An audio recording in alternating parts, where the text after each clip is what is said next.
ৰাজ্য চৰকাৰে জনজাতীয় লোকসকলৰ ধৰ্ম আৰু বিশ্বাস এই দুটা যাতে অটুট থাকে তাৰ বাবে আমি বিভিন্ন প্ৰকাৰে কাম কৰি আহিছোঁ।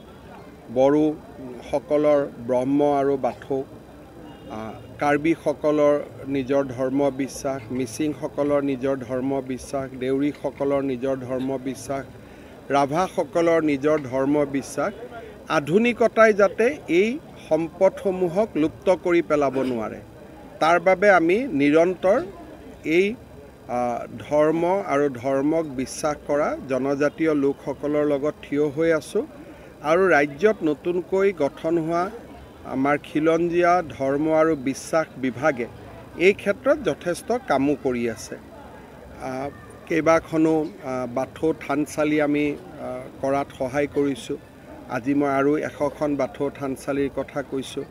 আৰু ডাঙৰ বাথৌ থানচালি কোকৰাঝাৰত যি ধৰণে নিৰ্মাণ হৈছে, গোৰেশ্বৰ, চিৰাং আৰু ঘোঁৰামাৰা বা তেজপুৰতো নিৰ্মাণ কৰাৰ কথা আজি মই কৈছোঁ।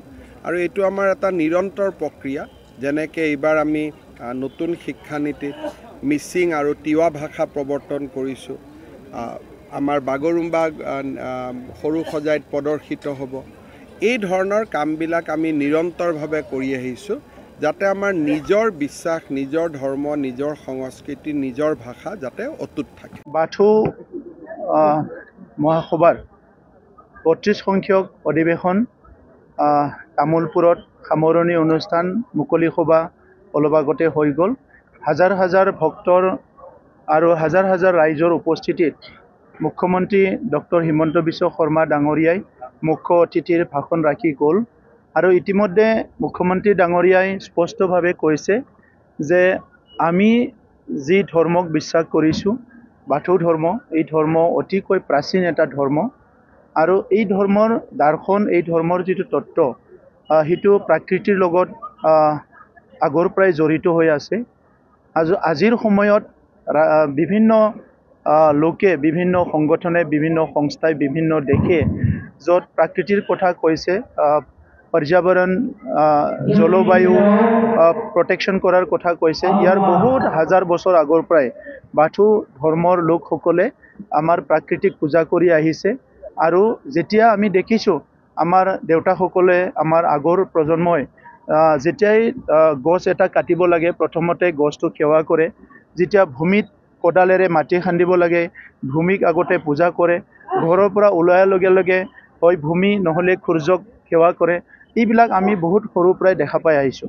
আৰু আজি যেতিয়া বাথৌ ধৰ্মৰ বৰ্তমানৰ নেতৃত্বই বাথৌ ধৰ্মখন খুব সুন্দৰকৈ সজাই বৰাই আগুৱাই লৈ আহিছে, আজি আমি সকলো বুজি পাইছোঁ সঁচাকৈ যে এটা ধৰ্মৰ যিটো দৰ্শন সেইটো বাথৌ ধৰ্ম তাত বহুত ভালকৈ আছে। আৰু আজি আৰু ভৱিষ্যতত এই ধৰ্মটো বচাই ৰখাৰ কাৰণে, শক্তিশালী কৰাৰ কাৰণে ইতিমধ্যে বাথৌ ধৰ্ম সংস্থাৰ লগতে অসমৰ মুখ্যমন্ত্ৰী ডাঙৰীয়াই 2 বছৰ আগৰ পৰা বাথৌ থানচালিসকল নিৰ্মাণ কৰা, বাথৌৰ কেন্দ্ৰীয় যিটো অফিচ নিৰ্মাণ কৰা গুৱাহাটীত, তেনেকুৱা বিভিন্ন সহায়বিলাক তেখেতে কৰি আছে। আৰু আজিও 3টাকৈ ডাঙৰকৈ বাথৌ থানচালি নিৰ্মাণ কৰাৰ কাৰণে 15 কোটি টকা ঘোষণা কৰিছে। ইতিমধ্যে 200তকৈ অধিক থানচালিত 5 লাখ কৰি দিলে। আজি আকৌ 100খন থানচালিত 5 লাখ টকা দিয়া ঘোষণা কৰিছে। আমিও BTR চৰকাৰৰ তৰফৰ পৰা 2 লাখ কৰি আমি বহুতখিনি থানচালিত দিয়া হ'ল। অনাগত দিনতো আমি সহায় কৰিম।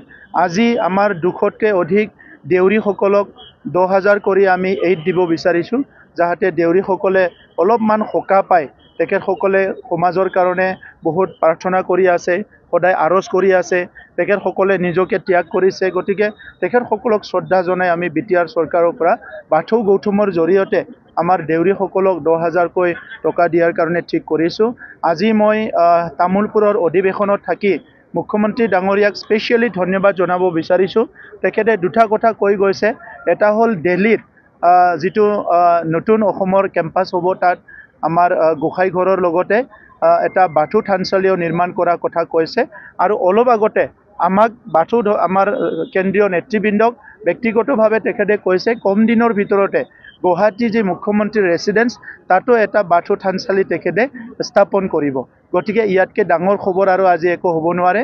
মই ধন্যবাদ জনাইছোঁ। আৰু আমাৰ বাথৌৰ নেতৃত্বক কেন্দ্ৰীয় জিলা আমাৰ যিখিনি আঞ্চলিক আছে সবকো অনুৰোধ কৰিছোঁ যে যিটো আধ্যাত্মিক সচেতনতা এইটো আজিৰ সময়ত বহুত প্ৰয়োজন আছে কাৰণ আজিৰ যুৱ যুৱতীসকল আজিৰ প্ৰজন্মৰ নতুন নতুন বিজ্ঞানৰ কিছুমান ডেভেলপমেণ্ট বিভিন্ন পৰিৱেশবিলাকে কেতিয়াবা মিছলিড কৰিব বিচাৰে সেইখিনি সময়ত আমাৰ ল'ৰা ছোৱালীক যাতে সঠিক পথেৰে আগুৱাই যাব পাৰোঁ সেইকাৰণে বাথৌ ধৰ্মই আধ্যাত্মিক যিটো চৰ্চা সেইটো শক্তিশালী ৰূপত আগুৱাই নিব লাগিব এইটো অনুৰোধ কৰিছোঁ।